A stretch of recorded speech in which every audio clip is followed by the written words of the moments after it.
Our atmosphere introduction. Here are a couple of the learning targets for this unit. What is Earth's air? What is the atmosphere? These are the things that we will cover today. Before we get started, let's see what we already know. Here's a couple of links to some flashcards and some challenges that might help you test your knowledge. Whether you know it or not, weather affects you every single day. I bet you never really stop to think about it, but each of you is a practicing junior weather forecaster. That's right, each time you get dressed to go outside and every time you make plans to do something outside, you're making a forecast. If you're like me, I'm sure you've made a few bad predictions. Before becoming a teacher, I was a military weather forecaster for 20 years and a national weather observer for 4 years. As a weather forecaster, what do you think the number one question I would get asked? That's right. Why is the weather forecast always wrong? This is a variation of the response that I would give. Imagine a sphere in space revolving around a nuclear reactor located 93 to 91 million miles away, rotating on its axis, which is tilted at 23.5 degrees, roughly every 24 hours, at an estimated speed of 460 meters per second or 1,000 miles per hour, engulfed in an oxygen and nitrogen enriched protective envelope extending approximately 300 miles from the surface of the sphere. Most of the gases in this protective shell are located within the first 10 miles from the surface. This envelope is called the atmosphere and is comprised of 5 different layers that we will talk about in this class. As you get closer to the surface, the atmospheric pressure increases and the temperature changes dramatically, fluctuating back and forth between unimaginably cold and extraordinarily hot. Near the surface, in the troposphere, temperatures typically increase as you get closer to the ground. The atmosphere in this region is comprised of a mixture of the primary gases, additional gases, lithometers, hydrometers or water vapor, and other material blended in random and organized configurations. These combinations are constantly changing due to natural and man-made processes. Now, try to imagine predicting exactly what will happen at one particular location at a specific time throughout a day over a 24-hour period. If you get it right, no one sings praises for you, but if you get it wrong, everyone lets you know. Weather forecasting is an imperfect science. This is a quick look at our atmosphere in a vertical profile.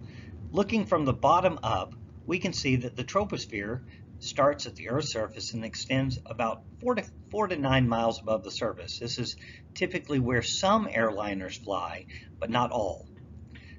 The stratosphere starts at just above the troposphere and extends to about 31 miles high. The mesosphere is where meteors typically burn up.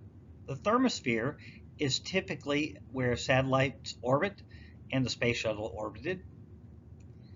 There is a layer in between the thermosphere and the exosphere called the ionosphere that we'll talk about in a moment. And the exosphere is a layer that separates the atmosphere from outer space. This is another quick look at how the atmosphere plays a role in our lives. Have you ever been driving your car at sunset and all of a sudden the radio station that you listen to all the time seems to fade out? Or talking on the cell phone at the same time and you all of a sudden have your cell phone service go real robotic or you drop the call? Well, there's a wide range of reasons why this might occur, but one you might not have considered is a term called scintillation. It is based off the ionosphere being disrupted by the sun setting.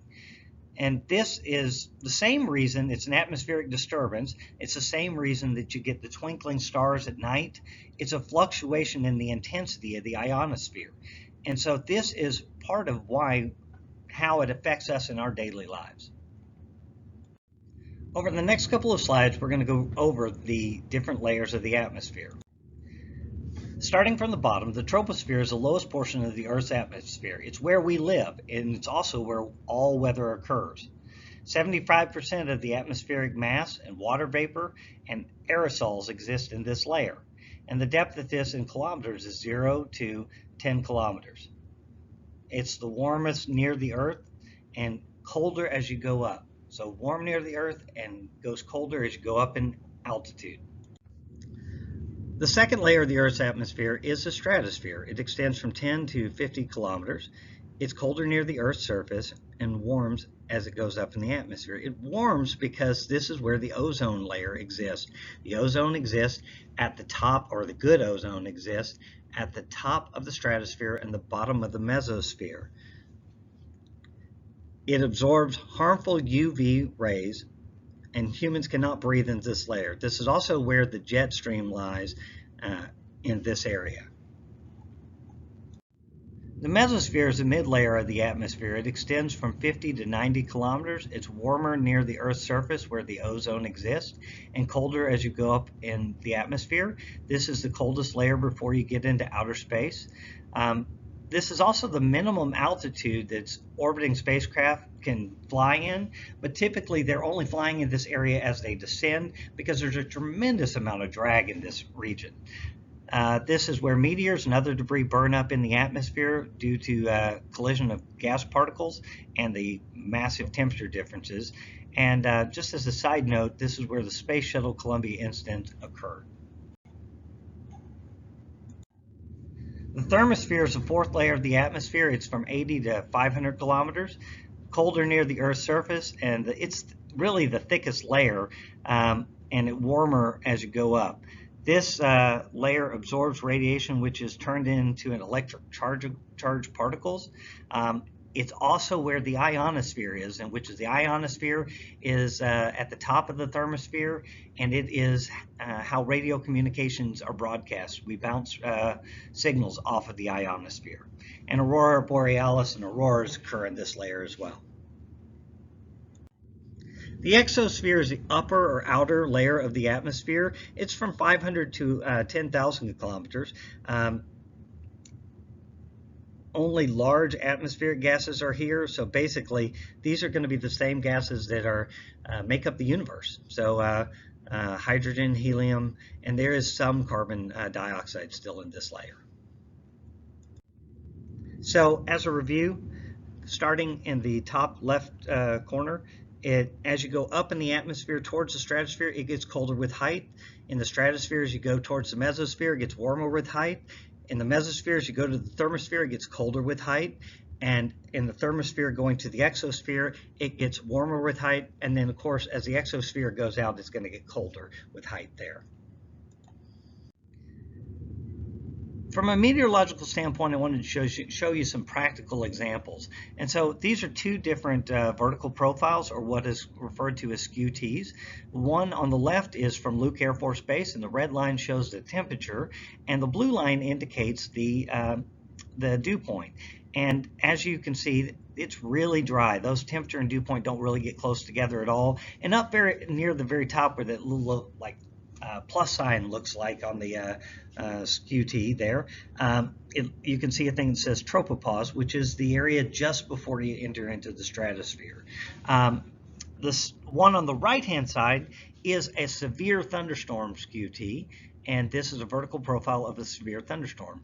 And there's a lot of information that we can get as a meteorologist from these types of readings. The SKU-T, or the vertical profiles that you saw on the previous page, are used to build models like this. Here's an example of a numerical prediction, which is basically numerical data is put into a graphical depiction to kind of show what the weather's going to be like over the next 7 days. And then this is a 500 millibar analysis in the middle of the page, which shows you what the temperature, dew point, and precipitation looks like. You've probably seen these on TV every now and then. And then the one right below that is a surface front analysis. And you can see that there's some frontal boundaries there, cold front, warm front, occluded boundary. And then the one on the right-hand side is a depiction of the jet stream. These are all things built from those vertical profiles that you saw on the previous pages. This is just one more look at the overview of the atmosphere, and this leads into what our project is going to be, which is we would like you guys to come up with a poster or a digital format to display a graphical depiction of the atmosphere and what the atmosphere means to you. So take a look back over this presentation, use what you need to, and come up with your own version of what the atmosphere looks like to you.